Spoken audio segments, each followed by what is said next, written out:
Hello student, यहाँ पे question है 2 point masses small m and two small m यानी कि m and 2m they are kept at points a and b as shown. Capital E represents magnitude of gravitational field strength and v the gravitational potential.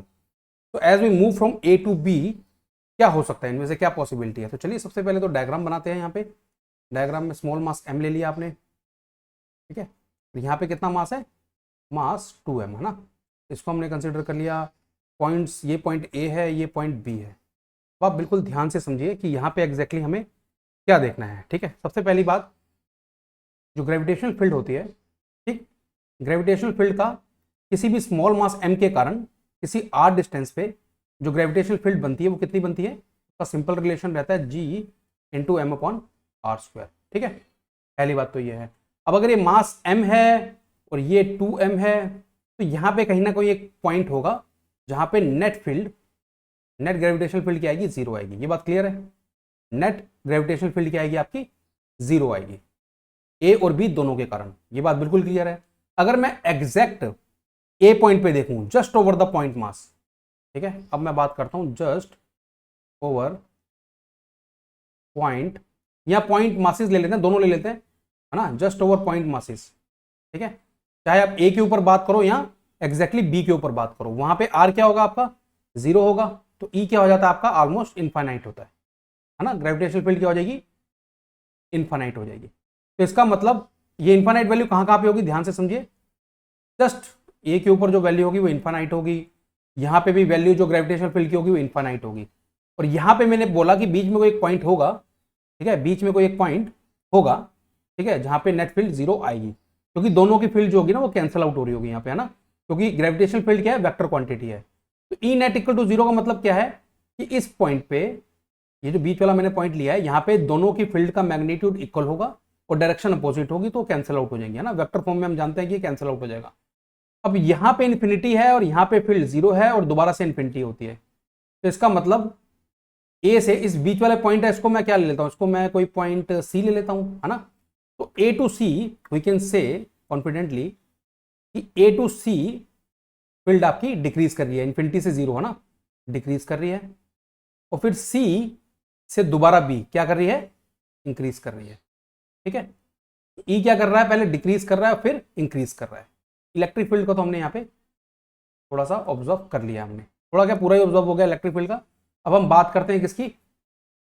Gravitational potential की. किसकी बात करने वाले हैं? Gravitational potential की. Gravitational potential में भी same आपका डायग्राम आएगा. ये हो गया m, ये हो गया 2m, ठीक है, ये हो गया m, ये हो गया 2m. इस तरीके से मैंने कनेक्ट कर दिया. अब ग्रेविटेशनल पोटेंशियल का रिलेशन क्या आता है? देखो, ये है स्केलर क्वांटिटी. किसी भी पर्टिकुलर पॉइंट पे अगर मैं बात करूं, यहां कोई पॉइंट हो, यहां कहीं पे भी कोई पॉइंट हो, किसी भी पर्टिकुलर पॉइंट पे जो m और 2m दोनों के कारण जो ग्रेविटेशनल पोटेंशियल बनेगी वो नेगेटिव बनेगी और वो सीधा उनका एल्जेब्रिक एडिशन हो जाएगा. तो कहीं पे भी जीरो तो नहीं होने वाली gravitational potential.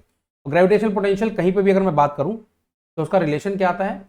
Minus G into small M. Small M जिसके कारण हम ग्रेविटेशनल फील्ड देख रहे हैं, ग्रेविटेशनल पोटेंशियल चेक कर रहे हैं, डिवाइडेड बाय उस पॉइंट का जहां पे हम ग्रेविटेशनल पोटेंशियल देख रहे हैं उसका इस स्मॉल मास m से सेपरेशन या डिस्टेंस.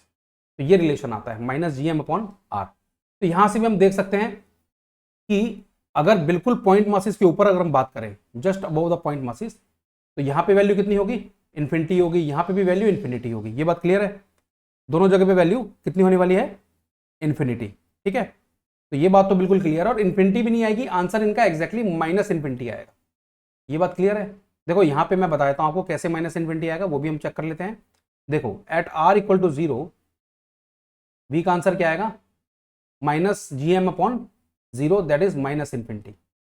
तो v की वैल्यू जस्ट m के ऊपर और जस्ट 2m, ये दोनों पॉइंट मासेस हैं, इनके जस्ट ऊपर v की वैल्यू कितनी आ रही है?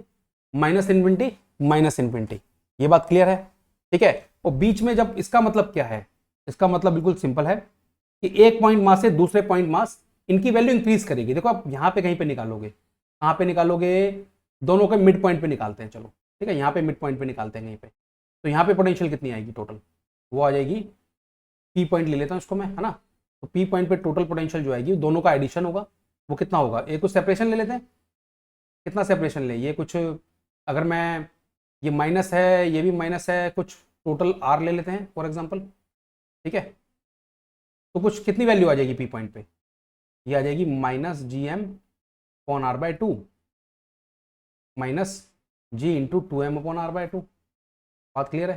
कितना आंसर आ जाएगा, minus three G M upon R by two. इससे एक आइडिया लग रहा है हमें कि वैल्यू माइनस इन्फिनिटी से तो क्या जा रही है, लो जा रही है, ठीक है। तो एक पॉइंट यहाँ पे ऐसा आएगा जहां पे वैल्यू लो जाएगी, मान लेते हैं पॉइंट पी या कोई भी पॉइंट हो सकता है। तो माइनस इन्फिनिटी से पहले वैल्यू क्या करेगी, डिक्रीज करेगी, ठीक है ना, पहले वैल्यू सॉरी इंक्रीज करेगी। बात को समझिएगा, यहां पे जो पहले वैल्यू क्या करेगी, इंक्रीज करेगी। आप बोलोगे सर कैसे, देखो माइनस इन्फिनिटी से यहां पे वैल्यू कितनी है, पी पे कितनी आ रही है, minus three G M upon R by two. एक एग्जाम्पल लिया मैंने, तो माइनस इन्फिनिटी से जो वैल्यू है आपकी, ठीक है, वो क्या करेगी, पहले इंक्रीज करेगी, इंक्रीज, और फिर यहां से दोबारा डिक्रीज करेगी। तो वी कैन इजिली से फर्स्ट इंक्रीज देन डिक्रीज, ठीक है। तो अब ऐसा कोई एग्जांपल हमें देखना है, इलेक्ट्रिक फील्ड पहले डिक्रीज और फिर इंक्रीज करेगी, ऑप्शन नंबर ए ठीक है। वी के लिए क्या होगा, वी के लिए पहले इंक्रीज करेगी एंड देन डिक्रीज। तो option number A and option number D क्या होंगे हमारे, ये हमारे करेक्ट आंसर होंगे इसके। तो option number A and option number D both are correct answers.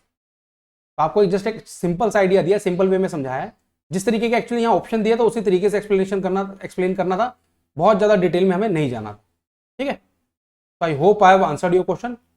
Thank you very much.